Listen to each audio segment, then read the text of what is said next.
Hi, Stitchers. Welcome to Tatreez Talk, where we share conversations about Palestinian embroidery.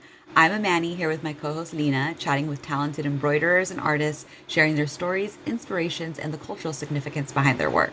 On today's episode, we're chatting with Maya, a motion graphics designer, video creator, and digital Tatreez artist. Maya, we are so excited to have you here with us. Welcome to Tatreez Talk. Hi, Lena. Thank you for having me. I'm so happy to be here. Yes, we are so glad to have you. I think all of us in the Tatreez world were really enamored by your digital work, and we'll talk about that a little later. But before we jump into that, Maya, do you mind sharing with the listeners a little bit about you and your family's connection to Palestine? Yeah, so my both my parents are Palestinian. My dad was born and raised in Ramallah, Palestine. He left when he was around 10 years old. And he always still to this day, my dad is over 70 now, and he still to this day remembers his days in the village and his days in Palestine. My mom was born in Jordan, but her family were from Jerusalem. And back in the day, I remember my mom was always say like how my grandfather, like her father, would just travel between Amman, Jordan, and Jerusalem, Palestine, and Damascus and Beirut. It was like, just your everyday bus ride, and he would do business here and there and everywhere. And he just it happened that he settled in Jordan in the end, and that's where my mom was born. But like my older aunts and uncles from my mom's side were born in Jerusalem. So like it wasn't as bordered as we think of it now, like the border, especially the border between Jordan and Palestine. So I was born in Jordan, but for me, it always felt like it wasn't a different country. Like it was just, it was just two banks of a river. It is just the Jordan River separating Palestine and Yeah. Jordan. And yeah, it's something that I feel like I carry with me still. Right now, I live in the UK, and I still feel like that kind of connection to Palestine and to my origins and to where I came from. And I feel like living abroad actually makes me want to tell that story even more than when I was, because like living in Jordan is basically like you're still in Palestine technically. I mean, it's still like the same area, the same, and the people around you are all Palestinians and everything. But here it is a bit more challenging, a bit harder, but it's still like it's more necessary to tell that story, I feel, to like people who have no idea about like Yeah. what's going on in Palestine. Yeah. Yeah, no, I actually can very much relate to that. I was born and raised in the diaspora, but even just when Lena and I were recently in Jordan, and I was chatting with one of my aunts, and she was kind of teasing me about like my Tetris obsession. She goes, "You guys really like are so into this." She's like, "It's so funny because." Like here, she's like, it's like Adi, like we don't even like, she's like, we're just living life. And I'm like telling her because she's never lived outside of the Arab world. And so I was trying to explain to her, like, especially for us in diaspora, like, it's anything that we can to cling to our home and our identity and be able to represent that. So it's interesting that you, even though you grew up in the region, like now being in diaspora, like having that approach to like to kind of seeing what we experience as people Yeah. who've lived outside all of our lives. Yeah. Yeah. I really relate to what you said. I feel when I was in Jordan, it was just like I never paid attention to the trees. It was just Mm-hmm. something, older family members would wear to weddings and whatnot. And we always had like an embroidered pillow and an embroidered shawl somewhere and Yeah. those kind of things. Yeah, and I never really paid attention to like the motifs and the stitches and what goes into it. And my mom stitched and my aunt stitched all their life. And it never felt like science to me. Like it always felt Mm-hmm. like it's just something that was around. Um, like to the point like my aunt when she knew like my recent obsession with the trees, like she gave me a book. She was like, I couldn't keep up with the book because like for me it's not like science. It's not written books, and it's not like diagrams and stuff. For her it's just she sees a pattern she likes and she tries to mimic it like from memory, and like Mm-hmm. yeah, it comes from heart for her. And I had to like relearn the whole the trees stuff. Yeah. So maybe this is a natural segue because we obviously want to hear about your introduction to Tatreez and your journey with Tatreez. How did you first start practicing yourself? I'm curious to hear about that.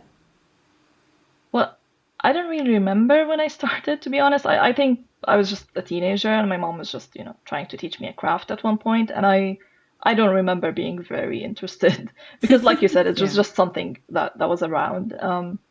And I got re-interested in like the trees and everything much older. I was, I think it was 2019 when I actually started doing digital trees that I called.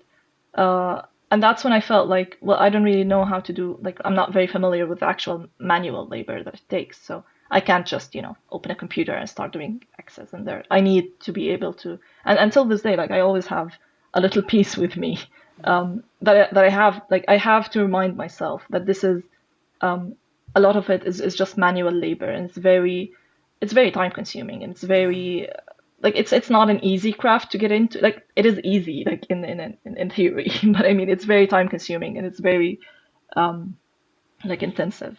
So I always try to remind myself with that. So I always try to keep like a little Tatreez piece that I do. But the whole my whole like actual journey I'd say started in 2019. And it was funny because the whole thing started when I tried to map out the Tatreez patterns of Palestine. Like because I don't know, I was just curious. Like my aunt would just know from heart, like this is a Ramallah thobe, this is a Khalil thobe, this is whatnot. And I was like, well, is this documented somewhere? Like how would you know? Like how did you tell? And she was like, ah, yeah, this is has like more blue in it. This one has like this specific motif and whatnot. So I like took this as a challenge or like a mission. Like I tried to look this up and like I could barely find any resources. Now it's much better, but like back in I think I started 2018, 2019.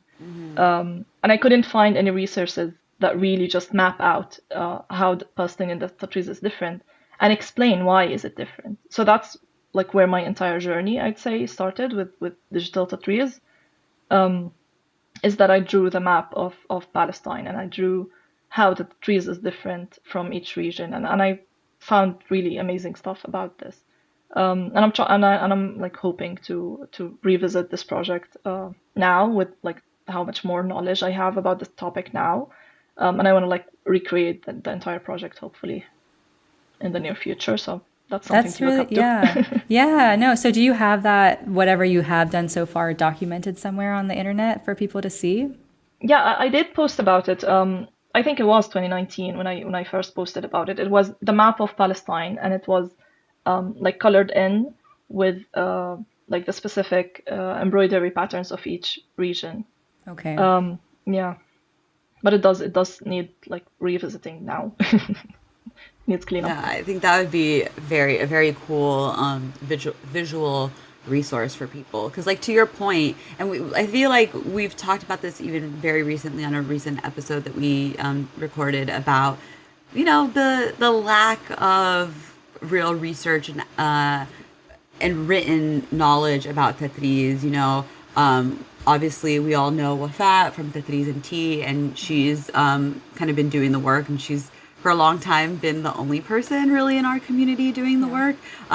So it has gotten better though. I started in about 2018, like late 2017, early 2018. And yeah, there was nothing, which it wasn't that long ago, which is kind of Yeah. crazy, but Yeah, Wallaja, yeah. there was like nothing online. So it is nice to see like this growing community and more people, adding and documenting the history and the art of Tatreez. Yeah, So this would be so sad to lose all of that. Yeah, yeah, you're totally right. Exactly. And like we've unfortunately probably lost more than we even know because it hadn't been documented. So it's I think it's powerful that we're able to do that today. So I know that you also are a video creator and digital artist as well. What does that process look like when you incorporate Tatreez into your digital work? Like, what does that look like? Well, I really like this is something that really happened by coincidence, I'd say. So I am a motion designer and a video editor. Like that's my day job. I do videos and I do ads and I do a lot of work with videos. And when I started my like my little art account, you could call it, um, I wanted to just share like, client works and the ads that I do and that kind of stuff. And then like when the recent violence in Gaza happened in 2013, sorry, 2023, um, I felt the need to speak about that, and I felt the need to like start sharing more about that. So it all started with like that one piece, that the Gaza color piece. And then I felt like I want to do more, and I want to bring this like medium into my daily work, into my motion graphics, into like I wanted motion graphics to feel more like art than work because for me like most of the time it just feels like work. Like I just do ads and I do like information videos and I do like it's just work. But I wanted it to feel more like art, and this is a medium that I tried looking it up and I don't think anyone else has explored that, and felt like yeah, this is an interesting gap to explore. And we have like this very rich medium that we can explore, and we can like really create art from. So yeah, it all started with like how can I bring this like more to life. Like it's a very lively, rich medium. Like it's very colorful, it's very full of like different shapes and motifs and patterns, and like there's so much going on, and like it felt like it felt very natural for me. Like this needs to be a video, like this needs to move. Like it can almost move on tapestry, so it might as well just move on like actual videos. And I was overwhelmed with people's reaction to it. And it's really what kept me going. Like people were like, "Yeah, this is really interesting. Just keep doing those." And I was like, "Yeah, sure." And it started like very tiny little videos, like one pattern that I'd be exploring, and it'd be like 10 seconds, 15 seconds videos, and it would get, I don't know, like hundreds of thousands of views, and I'm still like till this day I can't believe this many people are watching my work. So No, it's yeah, it's been great. beautiful. It's such beautiful work. I know for those who don't know, although they probably should know, but for those who don't know, can you talk about the one that really blew up, the Ebbe for Gaza, and like how you like what the meaning is behind it and all of that? Yeah. So the idea was I was just looking through Without Qawar's book of Tatreez. God, the name skips me. Yeah. Threads of Identity. And she shares like multiple different colors of different twab. And I was just looking at the one with Gaza, and like it's very colorful. The Tatreez from Gaza is really colorful. It's very beautiful. And like the numbers just on the screen, we had the news on like in the background every time I'm just stitching, I'm working, I'm in the kitchen, I'm doing anything. We just had the news turned on all the time, and like every day, there's just the hopelessness that we felt at that time, especially when the war was just starting. I don't like to call it a war, like the violence on Gaza started. The numbers were just adding up. Like every day, like the journalists would just say like 100 more martyrs, 200 more martyrs. Like it's just adding up. It felt like a counter. And I was already like doing manual stitches, manual tatreez, and I was like, it just feels like there's like a connection there. Like I'm just adding up numbers, and the numbers are just adding up. So I thought like, and I think at the time it was like at 20,000 or 30,000. I'm not Yeah. sure. And I thought like, well, how many would those look like if they were like stitches? And like in my head that was a huge number, so I couldn't really stitch it. So I opened my Illustrator and I tried to do it in like digitally. Like how would that look like? And to be honest, I feel like when I shared it on Instagram, I feel like if I did share it like a photo, it would have just like gone away. Because it's a very video led kind of platform. It's like people really pay attention to videos more. Yeah. And like I started it with a very zoomed in one single stitch, and then you just zoom out to really see how huge like the color is, and some great girl she has a page that reads by Yaza. She did stitch it. I think you guys talked to Yes. her, yeah? Yeah. Yes, yes, Yeah, yes. she actually made it like an actual Tatreez, and I don't know, it took her a whole weekend. And yeah, it was really beautiful to see it come to life when she did it. Yeah, I don't think I would have been able actually to do it. Like it took her a full weekend, and she's really like professional. Yeah.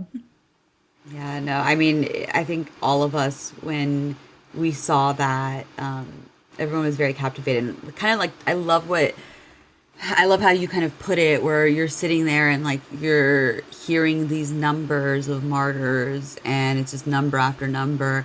And as anyone who knows, who has practiced Tatreez even once, you know, you're sitting there and counting, and then at a certain point, it can feel like you're just counting numbers, but it is really like every single stitch or every single person who's been lost, like everyone Yeah. counts.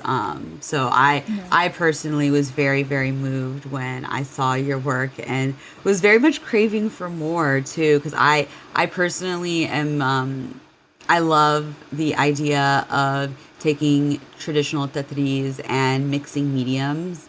And so I am curious, like, you know, for you doing this digital Tatreez world, do you have, like, I guess, plans to continue to expand into this? Like, what other avenues within this, like, digital video realm have you been exploring when it comes to Tatreez?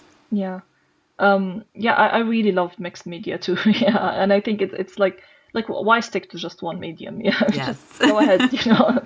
Um, so I did do a very tiny little video exploration of like actually animating the trees, like actually stitching. So I did a little bird, and that little bird took me a whole day, because it's really like it's a very technical thing to like figure out how it's gonna look like in Yeah. like when you just draw it and then you actually have to stitch it and then you have to take photos of every single frame. So I really want to explore that in like an actual like more a bigger form or like an actual artwork instead of just that tiny bird.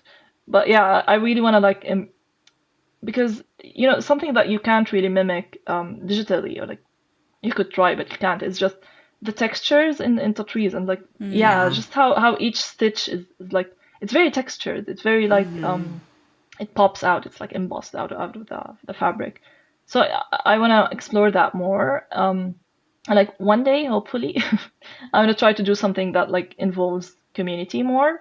So like I would hopefully like design some sort of like a short film or something, and then I'd send over each pattern for someone to stitch it themselves. Oh, Yeah, yeah. like that's like Love, the love, big love, idea. love. Like that's Yeah, yeah, yeah. Oh, yeah, please that's like include that's us. Yeah. yeah, like that's the legacy I want to leave one day. That is That's, so cool. I Like, even love just that. like yeah, I mean, the one sentence idea of it, I'm like, ooh, that's cool. Yeah, What could that look like? What could yeah, that be? And you know yeah. what's nice about that? Because I know that we've spoken to Threads of Diaspora, and their work is really, really cool too, where they send you patterns and you do them, and then they put them together, and it becomes like this really, really big piece. But I think Hmm. what's nice about your idea is, even though perhaps they like send that piece back to you, for example, to take the photos or whatever you need for it, the video itself will always be there for everyone to have access Yeah, to. So you like do the work, and then you can actually keep a part of the work with you through that video, which I think is really, really cool. yeah. Oh, I hope you do So explore it. yeah, yeah. I'm working on it. I'm just you know I need like that very specific script that's like because this is something that I'm like really gonna be involved in. So you don't want to like at halfway through it go like I'm not very happy with the script. So Yeah, yeah, yeah. No, that makes yeah. complete sense. I feel like So it's it needs a lot more planning than yeah. it seems like a lot of work. So yeah, definitely getting it right sounds like the best way to do it. Get it right from the jump. So okay, I want to ask too. You kind of touched on like some community stuff, and I am curious. Obviously, like we mentioned, like the social Tetris community. When we saw your work, everyone was very enamored and really just like into everything that you were creating, and I think your work really made its rounds. So how has your experience kind of been within the Tetris community and building your own Tetris community? Yeah, it's been great. I was like I said, I was overwhelmed with like the love from people like in general and like the views and the likes. But what really like sticks with me is when someone like as huge as Wafa like from Tatreez and Tea like she reached out to me and like I've been your biggest fan. I was like, I'm just fangirling here. Yeah, and she reached out to me and she was like, you have really cool ideas, and like, do you want to do this? And like, we were thinking of a collaboration at one point. And like, she's really awesome person. Zain Masri also, I talked to her from Tirazain. Yeah, and I was like really shocked at how many people there are that are really like putting so much work into like documenting Tatreez and really making it more available online and digitally. And how many like workshops we have here in the UK. I mean, and how many like little Tatreez groups we have. I remember Joanna Barakat was also really brilliant person to talk to. Oh God. Yeah, we went to her house when we were in Dubai and like drooled over all of her beautiful art. Like, oh, she's great. I fangirl her. Yeah. Yeah. Do you? Yeah, So and do I you? went to Without Car. Sorry, I went to the Without Car Wars when I was in Jordan last month. House of Tiraz, and it was just after I gained like all of the knowledge I've gained now, and after like being really more immersed into Tatreez now, visiting it, because I remember I visited it when I was much younger and I had not much appreciation about Yeah. anything back then. Yeah. But like now, yeah, just seeing it, and I was taking photos of it, literally everything. Yeah. Yeah, she's a great resource to have. Yeah. We felt the exact same.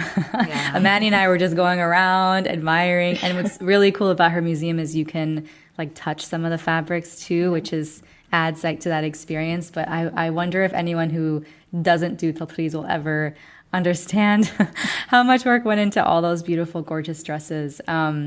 I'm also curious, Maya, if you don't mind sharing about your own Tatreez practice. Like, do you just practice yourself when you're inspired to do a video, or do you have like a routine? Do you have people you stitch with in the UK?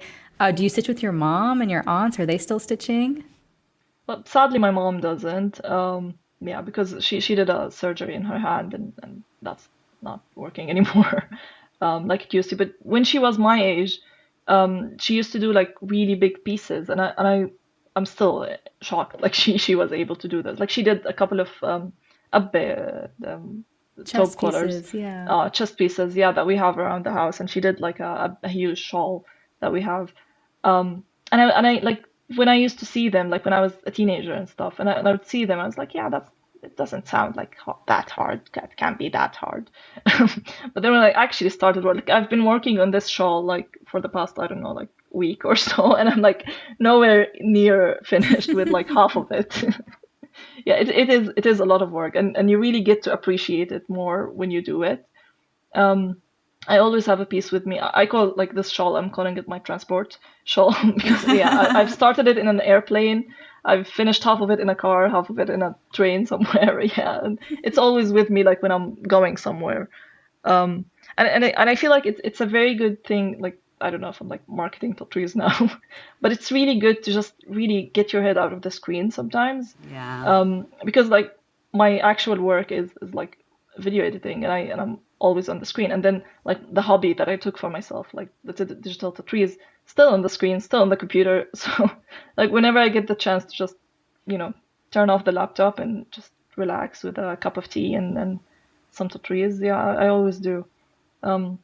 And I have friends that recently started, which is really good. I mean, like from October 23 onwards, like a lot of friends are like, yeah, we should practice this more. This is our identity and this is our culture. And I'm always like encouraging people. I'm always like sharing on my stories, like, this is where I'm at, where are you at? And everyone else is like way ahead of me. And It's not a race. It's not a race. Yeah, I agree. Also, Maya, if you saw how long it takes me to stitch, I am legitimately the slowest stitcher in the world. It's all good as long as it gets done and as long as you're enjoying it. It's fine. It's not a race, but if it was, I would beat Amani by. Oh yeah, no. I'm very, I'm very obsessive, so I will literally take out stitches if I don't feel like they lay the way I want them to lay. I'm crazy. Yeah. And I've seen Lena's work. I mean, can we talk about that? Yeah. No. I'm also crazy in different ways. Yeah, but when you do those huge pieces, I could never, like, I think the biggest thing I've ever I done was can't like, help it. I really can't help it. I try to make smaller pieces and it I don't always like working on small I pieces. don't yeah, it's really hard. No. But I wish I did because when you do the smaller pieces they finish faster. You get like that gratification, yeah, quickly. Even I'm like working on stitching my chest panel right now for my thobe, and I actually am using 12 count instead of 14 count, and so tiny. it's a lot smaller basically than what I like the space is a lot smaller than what I'm normally used to working on, and I'm struggling a little bit like because it's not Is it as, going like, too fast? Is it going or is no, that the it's stitches not are too that it's big? going too fast. It's like I don't know, like it's not as like Tiny. dense like as I like typically like it Yeah. to be. So Yeah, I I feel don't like know. you'd be working for like an hour and then you look at it and it's like, oh, that's it. Yeah, I'm like, but everyone Yeah. everyone kind of flows their own way with their Yeah. Yeah, work. but So I wish I could like, make my own thobe one day, hopefully. Yeah. Yeah, one day. Inshallah, you I will. think you can. Yeah. I think Yeah. it's a matter of finding the time and honestly finding the fabric that you fall in love with. Yes. Yeah, true. It took me a while to find the fabric that I really Yeah. like. So Yeah, I used to say like I'm gonna wear my own Tatreez thobe to my wedding. That never happened. I wore a veil to my wedding okay, that there was you go. embroidered. I didn't make it, but it was embroidered. I did the design. That's fine. Someone It was, else's yeah. beautiful Someone work that else you were was able to way much admire. better than me. Yeah, yeah. And she did it on, she was like an old lady and who's been doing Tattoos her whole life. And she did it on organza fabric. So it's like Wow. really light. Wow. Yeah. Yeah. And I have it, I need to frame it and I need to Yes, find a you way to do. like preserve it really well. Yeah, but I still have it in my closet somewhere. Oh, okay. Beautiful. Yeah. Send us a picture of that. I want to see. Yeah. Yeah, I should share about that. Yeah, I should. Yeah. Yeah, Yeah. Your please, next please video. do. Your next video. Yep. Seriously. And you Okay, do you, wait, sorry, do you follow question? You said you designed the tatreez on the shawl or on the Yeah, veil?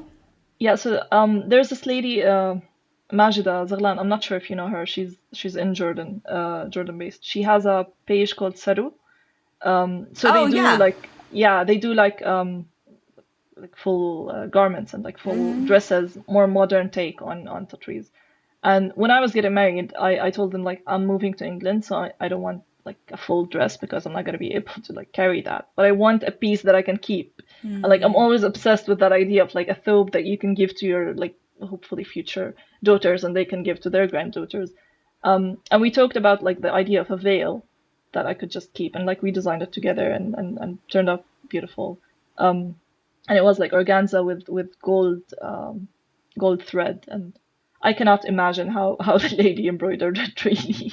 Oh, Because like beautiful. it's such a thin fabric. Like I can Yeah. imagine how many times she lost stitches and had to redo them. Yeah, yeah. And she did the whole thing in like a couple of months. It was great. Wow. Wow. Okay, yeah, I really, really want to see pictures. Yeah, So I will. please send I will pictures post. of that. Yes, yes. I will post photos about it. Yes. So, okay, I also have a question.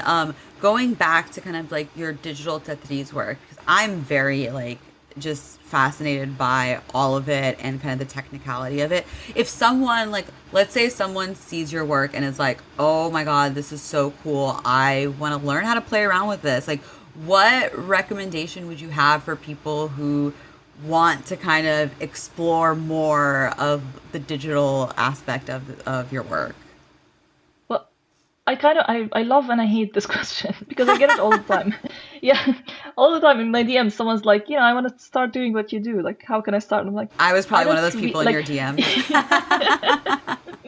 yeah, like to be honest, I don't think I have like a very like valid process that I can say, you start with this and then you do that. And Totally. I just go about however I find works.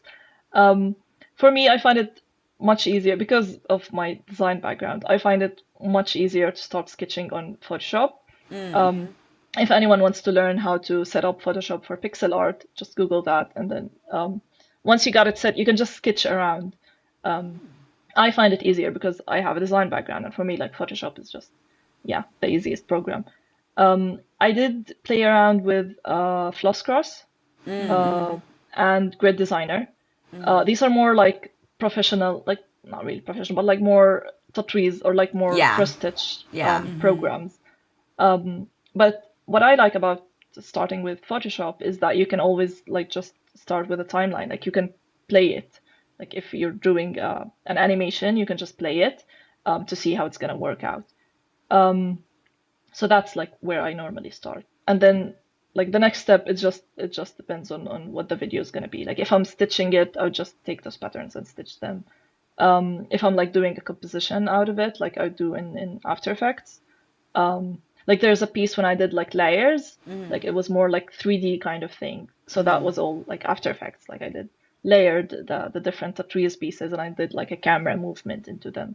So like this is not something I can teach, to be honest. Yeah, no, I hear you. I was gonna recommend you doing a class because I will sign up. But no, I get it. I'd love it's to. a lot. It's a lot. Yeah, It's but obviously I years feel like, of experience. But I feel like it's very experimental. Like I started a piece like fully on Photoshop, and then I scratched that and I just redid the whole thing on Flosscross because it felt easier. And then it's very experimental. Like I would start a piece not knowing where that's going. Yeah. Like I remember when I drew the guys that are doing dabke, like guys and girls doing dabke. Yeah. And then I just drew that, and I wanted to post it just as is. And then I was like, why aren't they like actually doing dabke? Yeah. So it took me way too long because I did it on Illustrator. And I don't know why I was very stubborn to not do it on a different program, and just stuck to Illustrator, and it took me forever to do it. But like I wouldn't recommend that, so do not start in Illustrator. Start in a proper like grid program. And then like if you can find movement into it, it's just basically like you're redoing the same pattern again. You're just moving something. So like for the guys that are doing dabke, like this is like the best explanation I can give. Like they'll just lift their leg in one frame and then put it down in the other. And then when you play it after each other, it looks like they're actually doing dabke. So. That makes sense. Yeah. So I feel like the big takeaway is like definitely like experiment and like play with things, definitely. which I feel like is a little easier to do digitally too, because as opposed to, as you said, like, you know, it's that actually like physical Tatreez. It is time consuming and so manual. So I like the idea of being able to kind of push and experiment digitally. Yeah, just see like where does this program like go? You know, I'm a huge advocate of just just seeing the limits of the program. Just can I do this? Like can I do like some of the artworks that I've done like it was like 100 or 1,000 or whatnot stitches. Like I would input the stitches of like one layer each stitch. And then like the program would just die on me. That's a lot. Okay, that's too far. That's maybe too far. So maybe not each stitch for a layer. Maybe like each motif could be a layer. Yeah, totally. Okay, that's so interesting. So my follow-up question to all of this like line of like conversation is: does Tatreez lend itself nicely to digital work or like these videos, like compared to like your day job, for example? Does Tatreez make it any easier because it's on a grid, or it doesn't really matter? Well, I love that it's on a grid. I'm like very obsessive with that. Yeah. I love that it's on a grid. It can be sometimes challenging because like at the end of the day, it's pixel art. Like for anyone who does anything digitally, it is just pixel art. So sometimes like I would draw something and I wouldn't be sure like if someone like came into it like not knowing what the context is, they probably wouldn't be able to tell like, am I drawing an apple or a heart, or like it's just a red blob, like what is that? So there is that that sometimes it could be a bit like, I wouldn't say confusing, but it's just a legibility issue. Like maybe you should like have a smaller stitch count, like maybe go for a 12 fabric. So make it a bit smaller to add more details. So I think that is like, I think the only constraint I found with Tatreez is sometimes it's not like as readable as it would be if it was like curves and actual shapes. But the fact that it's on a grid is great to do any kind of work with. Really. I mean, that's what I like about Tatreez. Yeah, and you can easily like tell when you mess something up. Like this one stitch is obviously off the grid, so let's just bring it in. Yep, totally. So funny. So funny. It's like the way that it's like, I always talk about like, it's just the formality of it soothes my brain. Like I love it. Okay, I have one more question about kind of like the digital Tatreez stuff that you do. Obviously earlier you mentioned that your mother, your aunt, like there's people in your family who have, you know, stitched and like traditionally done Tatreez in the more traditional sense. What do they think about your digital Tatreez work? What's their kind of reaction to the stuff that you're doing? They're really like proud, weirdly, I Oh, think, because I love that. when I first started, I was a little bit scared from like of those like I'd say older generations. Yeah, yeah, Like yeah. yeah, there's Fear the this fear of Fazl. like yeah, like am I like ruining this? Yeah, Mm, you know what I mean? Like are they gonna think that I'm just like taking the easy route because I'm doing it digitally? mm. And I remember when I was in Jordan last month, I was like really I don't know. I think like when I had a million views on one video, it did not compare to when I saw my oldest uncle, had one of my works framed, like printed and framed, in like in his living room, like straight when you get into the That is house, and so cute. and he never told me, and it was like pixelated and everything. I was like, I could Habibi, have that done is it so for you. sweet I'm though. like, Oh. yeah, and he said like, That's yeah, I saw love. it online, and then I saw it's your name, and I just really loved it, and I wanted to frame it, and yeah, I mean, You Habibi. know, the men, yeah, the Palestinian men, some of yeah, them just really, I love how they lean into Tatri yeah, sometimes in their own yeah. way. Oh, that's so Yeah, beautiful. and the way he never told me about it. But So we were cute. visiting, and he was like, "You want a tour of the house?" And I was like, "Why would I want a tour of your house?" Smooth, Like very I'm very smooth. familiar of Yeah, this house. and he just walked me to it, and he's like, "Here." Look, That is so oh, cute. I love it. Yeah, yeah. So shout out to Ammo. yes. Oh, So cute. That's so I cute. love that. I Yeah. love that. Okay, so Maya, what are you working on right now then? Well, um, I feel like I normally have like five different projects open. I So understand. that's yeah. I mean I try to like be a bit more organized, but I feel like anything that's really creative or artistic, there's this kind of frustration that you just quit a project halfway through and then you start something else, like a different idea. I am working on something. I have been working on it for like I think a month now, and I just cannot get it to a point where I think this is good enough to share. Um, so the idea was like I'm trying to get the sea motifs from Gaza to just really show like the Mm, relationship of the Gazan people Mm, with their sea. So yeah. like the idea was like a guy swimming, some guy surfing, some guy fishing, etc., etc. And it's just like a full sea background, and they're doing something. It's still a work in progress. I'm still not happy with it. I mean, you could call it finished, but I'm still not happy with it. So I will post that one day soon. Um, and there's always in the back of my head the whole idea of like a full stitched film. So what I'm trying to do now is, I think you've noticed, like I've been away for a minute, is I want to try to work on like longer films, like Mm, proper short films kind of style, like not really longer, like maybe 2, 3 minutes, as yeah, opposed to like the 10 seconds that I've been doing yeah. sooner. yeah. But because I feel like I've done my experiments and like I'm still in a bit of an experimental stage in my art process, but I feel like I want to take this a little bit further. Like I'm done doing like tiny little experiments. I want to do like a proper story. Like I want to tell a story through something instead of just, you know, a cute motif that moves.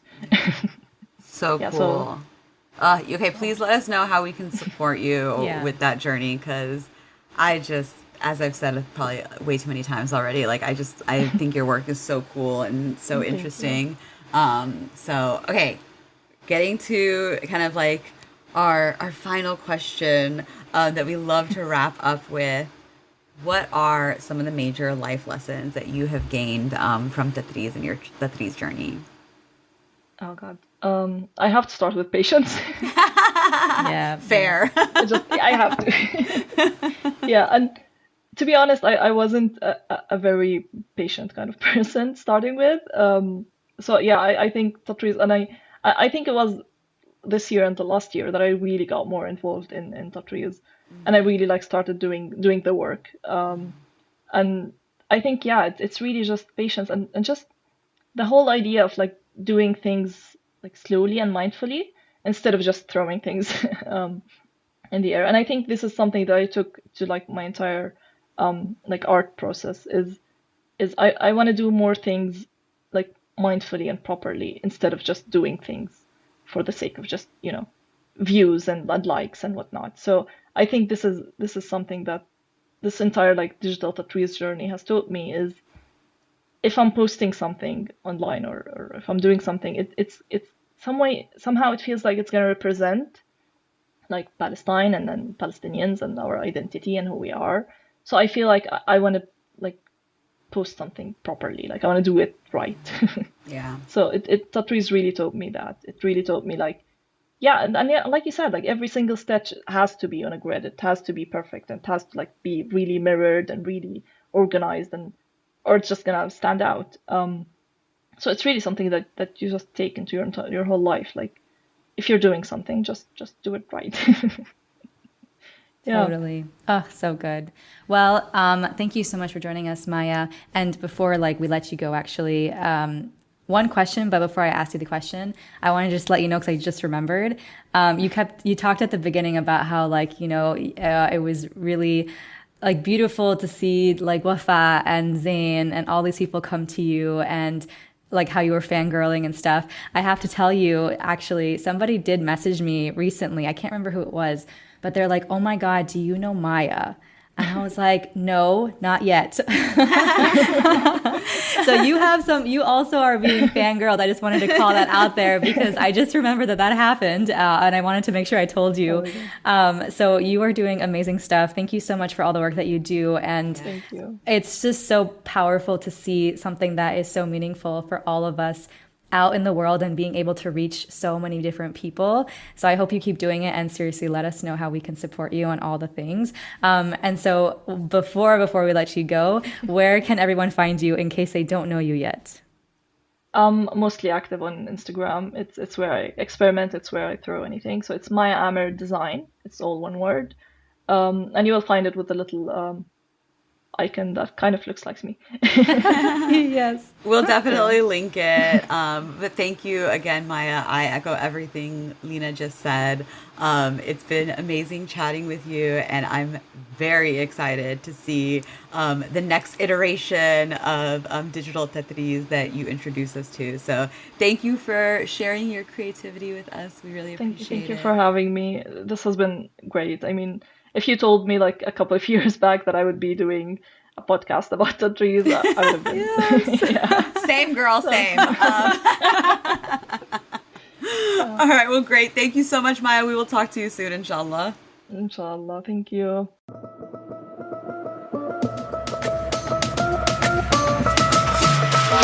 Another amazing conversation with another talented Tatreez artist. I know we've talked about this before, but during the episode and even before, just you and I, but I am so enamored with this digital Tatreez stuff that she is doing. I mean, I want to learn all the things. That's one of my problems. I do want to learn all the things, but I'm constantly in awe of these different artists who are taking Tatreez, this very traditional art, and giving us different iterations of Tatreez.